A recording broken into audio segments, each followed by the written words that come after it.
Welcome to Contractor Cuts, where we cover the good, the bad, and the ugly of growing a successful contracting company.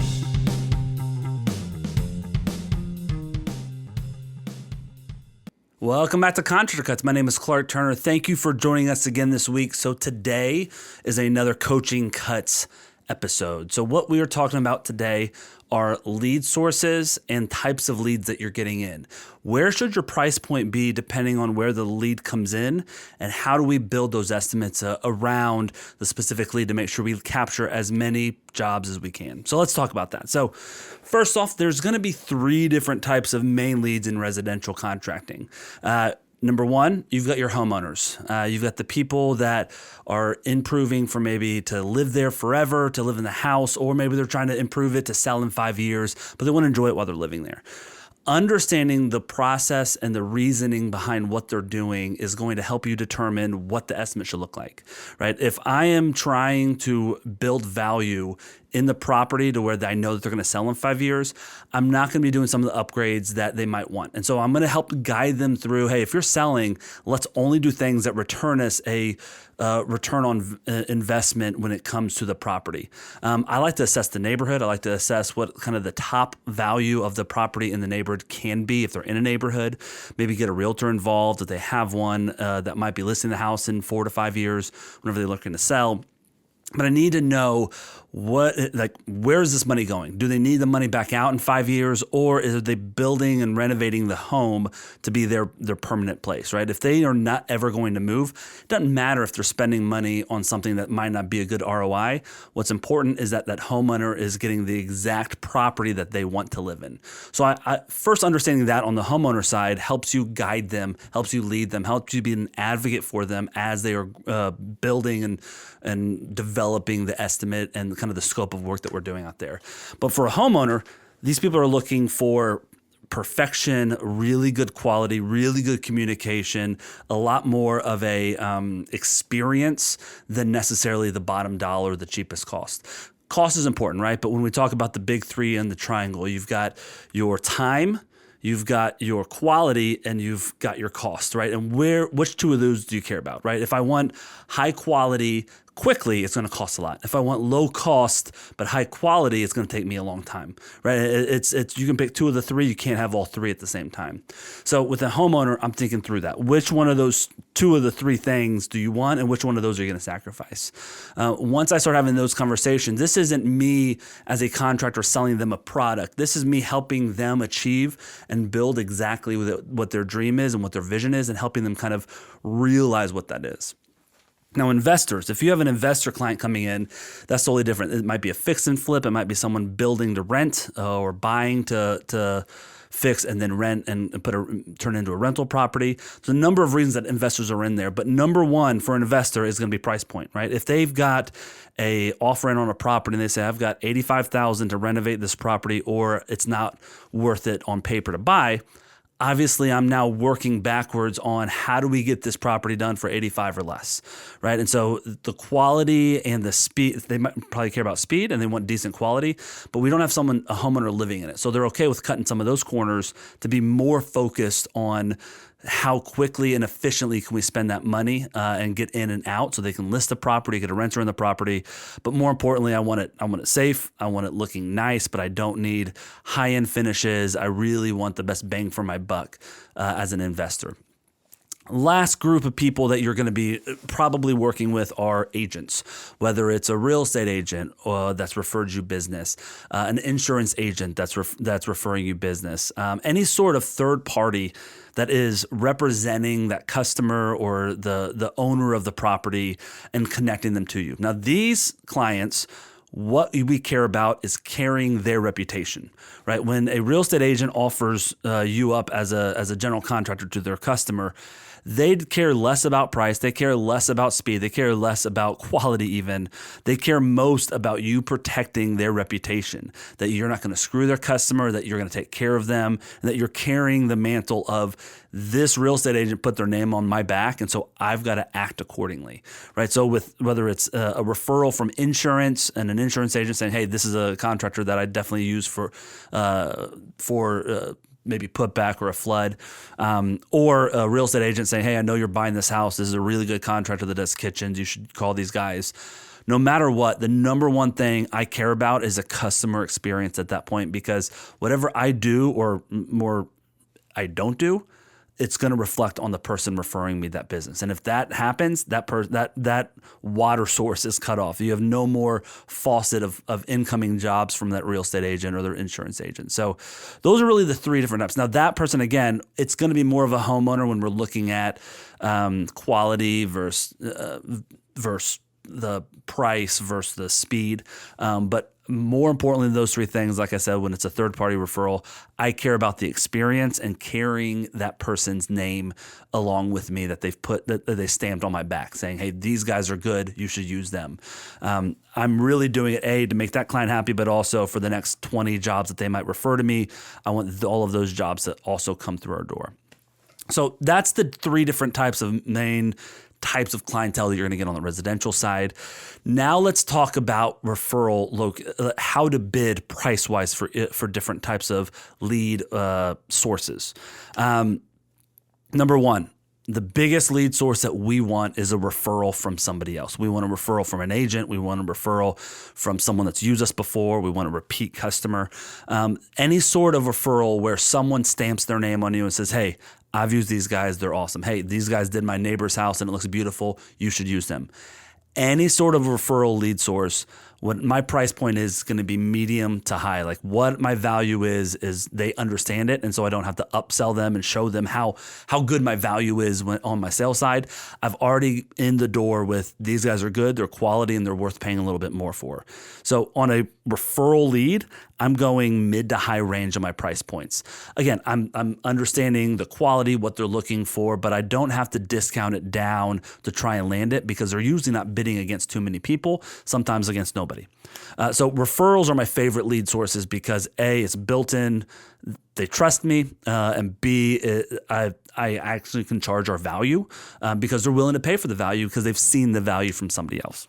All right, my next tier down for referral, my second best referral is an internet search, finding you through Google. Maybe you got some Google ads running or a Facebook ad, but it's someone coming in, finding you on the internet. They might visit your website first, might see your Google page first, and then call you up. Now, this person, you're probably bidding against 3 or 4 other contractors. They don't know you from Adam, but they also love what they saw on your website. It was a good presentation. It seems like you're doing projects that's right in their wheelhouse that they're looking for. And so this is going to be my standard pricing. This is my mid-grade. I've got to be competitive with my price, but also I've got to earn their respect and show them that they can trust me. So this is where I lean more heavy into the client engagement agreement that we do, where I try to get them sitting in front of me in a computer to do a CEA, client engagement agreement, as soon as possible. Because the more value I can build on the customer care, on our processes, and I show them behind the scenes of how we operate, they're more willing to trust me. And normally, these guys don't go with the highest price or lowest price. They want to go with the mid-grade guys. So I'm going to give them my best price first time, every time. And I'm not going to put any fluff in it. I'm going to make sure it's accurate and exactly what I want to be charging. But on the referral fee, you can have a little more fluff to be able to spend a little extra, to buy them a bottle of wine at the end of the job and say, hey, thanks so much for working with us, and go above and beyond, because you've got a little bit of padding built into that. But with a Google, with an internet lead that comes in, someone fills out a form on your website, we need aggressive but accurate pricing where we cut the fluff out and we walk them through. And we really got to build a lot of value in us being their advocate, being their representative, saying, hey, listen, I'm going to renovate this property like it's my own. What if we spend your money doing this? What if we do that? And so I'm spending a lot more time on sales, showing them how we operate, showing them how we as a company, how they're going to experience this company, if I can help them envision what this renovation is going to be like for them in the midst of the stress and chaos, and show them how we handle that and what they can expect, then they start building that trust with you and they're going to go with you. But again, price point's a little more important to this person than maybe a referral that you got from somebody. All right, the next level down from there is like a Better Business Bureau. You know, that's a lead source that I separate out from Google. Whenever I see someone coming from our BBB page, we've got an A+ on Better Business Bureau, but these leads have higher expectations. They are the ones checking BBB because they care about not getting screwed, about having someone that does what they say. And that's great. We're that company. We are a plus on that. But I'm going to build in a little bit more fluff because it's going to be needed with this type of a client. And when they're coming from BBB, again, this is a generalization. If you find companies on the Better Business Bureau and you're not that way, please forgive me. But for the most part, clients coming from Better Business Bureau, in my experience, have a higher level of expectation, higher level of perfection, and a higher expectation of communication, which they should expect it from us. But I also need to make sure that I'm building in enough money to be able to hold more hands, right? I'm going to spend more time with this client than I would just a referral, and building the trust and holding their hand and verifying everything. A lot of times these are people that have been screwed and burned by contractors, so they're trying to do all their due diligence to find the best of the best. So I'm going to have a little bit higher of a price point for this client. But that being said, I'm going to do my same stuff. My client engagement agreement is really tempering their fears, going through walking through the estimate, really helping them feel like I communicate, I'm a big advocate for them, and I'm a leader on their project, right? Those are our three big tenets of our core values: communicate, advocate, and lead. And I'm showing them and am trying to impress them with all of those things happening before we even sign a contract. If I can get them to do that, that higher price point is going to give me more budget to just cover things when they go wrong. But yeah, the BBB referrals is a special one because there's a lot higher of an expectation, and they're willing to pay a little bit more usually for the really good service that they're going to get from an A+ contractor that's on Better Business Bureau.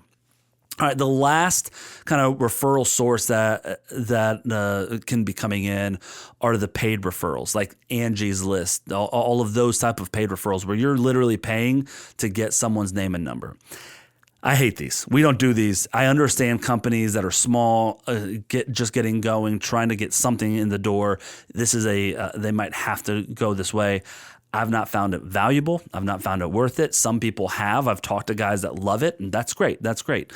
For a GC, it's a lot more difficult. If you're a tradesman, sometimes it's easier on the Angie's List because you're kind of the base price. But when we were on Angie's, they were giving us all sorts of leads and selling us all sorts of leads, and I think we landed 1 out of 10 because a lot of times people are looking for the lowest, cheapest price, and they're selling that client information to 5, 6, 7 different contractors to hunt that person down. So what's difficult about those type of leads is that it is a price point game. It is a speed game. It's who can get there first. It's who can start impressing.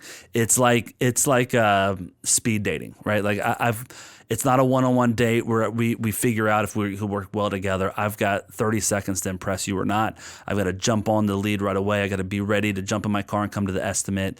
It's a lot more of a ground game. It's a lot more of almost out of desperation without looking desperate. I got to get this. I got to chase it. I got to go get it. I got to be the cheapest one there. So I don't love those referral sites. I don't love paid leads like that. If you're going to spend money, I prefer doing some Google Maps placement and some other things like that we'll work with you on. If you're in our coaching program, you'll work with Emery on setting that up for your company and how to do it the best spend, whether you're spending $500 a month or $5,000 a month or anywhere in between.